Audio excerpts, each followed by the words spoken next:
Welcome back. In the previous video, we saw interconversion from decimal to binary and binary to decimal.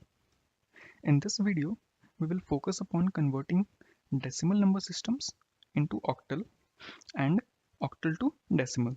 We already know that the base used in octal number system is 8, that is base 8. So in binary, that means when we converted decimal to binary, what we did is we divided the decimal number with 2. But in case of octal, what we will do is we will divide the decimal number by 8. Suppose we have a decimal number 670 and we want to convert it into octal. So we start off by dividing 670 with 8. So what we get is 670 divided by 8 is equal to 83 as quotient and 6 as remainder. Now we divide this 83 with 8.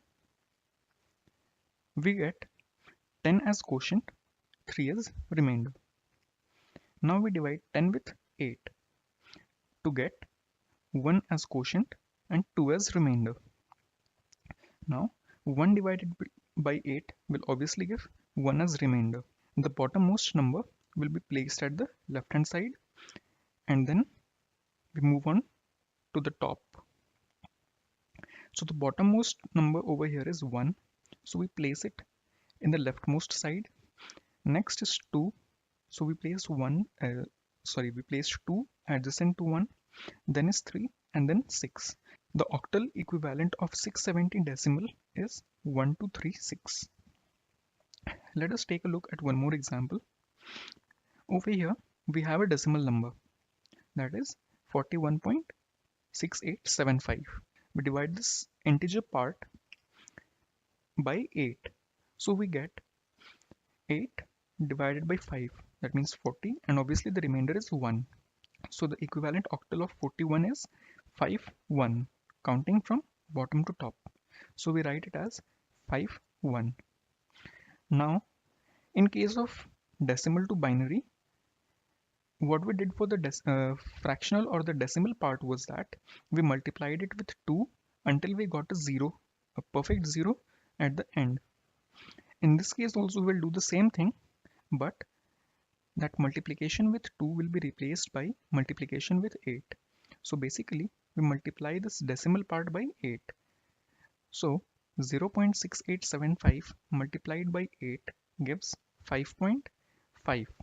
Now we take only this particular decimal part, the part that is after the point or the decimal point. So we have 0.5 multiplied by 8. So 0.5 multiplied by 8 gives 4.0. Now because we have obtained a perfect 0 after the decimal point, we do not proceed any further. But same as what I told previously in case of binary, if you do not get a perfect 0, then just make 5 to 6 multiplications with 8 and then terminate the process.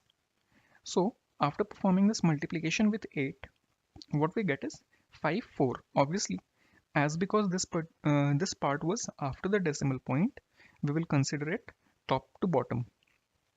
That means 5 will come first and then will come the 4. Therefore, we get the entire octal number for the decimal number, which was 41.6875, and the octal number is 51.54. Let us take a look at one more example. We have 10.25 in decimal number system and we want to convert it to octal number system. So first of all, we'll convert this integer part into octal. So obviously if you divide 10 by 8, then you get, say suppose over here 41 is replaced by, let me take the pointer. Say suppose this 41 is replaced by a 10. So if you divide it by 8, then you get 1 as the quotient and 2 as the remainder. 10 in decimal number system is equivalent to 12 in octal. Now we are interested to find the octal equivalent of this 0.25 or the fractional part. So 0.25 into 8, it directly gives you a 2.00. So we do not need to proceed any further and the process gets terminated over here itself. So the equivalent octal number of 0.25 is 2, and hence we get the entire number as 10.25 decimal is equal to 12.2 octal. Now let us see how to convert octal into decimal. So when we converted binary numbers into decimal, what we did was we raised 2's to the power of 2 to the power of the positional weights. So over here everything will remain the same, just that the 2 that we used in binary will be replaced by 8, that is the base of octal numbers. So let's see how. Suppose we have 5746 octal and we want to convert it into decimal. So what we do is, positional weight of 6 is 0. So we have 6 into 8 to the power 0. Positional weight of 4 is 1. So 4 into 8 to the power 1.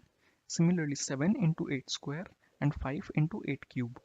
So upon computing, that gives 5 into 1, 512, 7 into 64, 4 into 8 and 6 into 1. So the values are right on the screen, and upon addition the final value that we get is 3046.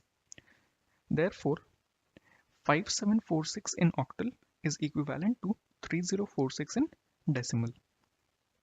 Let us take a look at one more example. In this case we have a decimal point. So the number is 6.1 and we want to convert it into decimal. Now the positional weight of the 6 is 0. So we write a 0 over here, and positional weight of this 1, that means it is right after the decimal point. Therefore the weight of this 1 will be -1, the positional weight. So we raise 8 to the power of -1. Now 8 to the power of -1 is nothing but 1 by 8. So that is what we have written over here. So ultimately we get 6 into 8 to the power 0 plus 1 into 1 by 8. Upon performing this computation, we get 6 plus 0.125, which is 6.125. Thus, the decimal equivalent of 6.1 in octal is 6.125. In this example, we have 51.54 in octal. So positional weight of this 1 is 0 and 5 is 1. So we write 5 into 8 to the power 1 plus 1 into 8 to the power 0. And over here we have the positional weight of 5 as -1 and 4 as -2. So we will get 5 into 8 to the power -1, which means 5 into 1 by 8 plus 5 into 8 to the power -2, which is nothing but 5 into 1 by 8 square. Upon calculating the values, we have 40 plus 0.625 plus 0.078125. If we sum it up, we get 40.703125. So this number is the decimal equivalent of 51.54 octal, obviously. Now we have 12.2 octal and we want to convert it into decimal. So we will write 1 into 8 to the power 1 plus 2 into 8 to the power 0, because their positional weights are 0 and 1 respectively. And for this decimal part we write 2 into 8 to the power -1. This is actually what I was telling you earlier over here. This 1 by 8 is nothing but 8 to the power -1. So upon calculating these values, we get 8 plus 2 plus 0.25, which is nothing but 10.25. Therefore, the decimal equivalent is 10.25 for the octal number 12.2. That is all for this video. Thank you.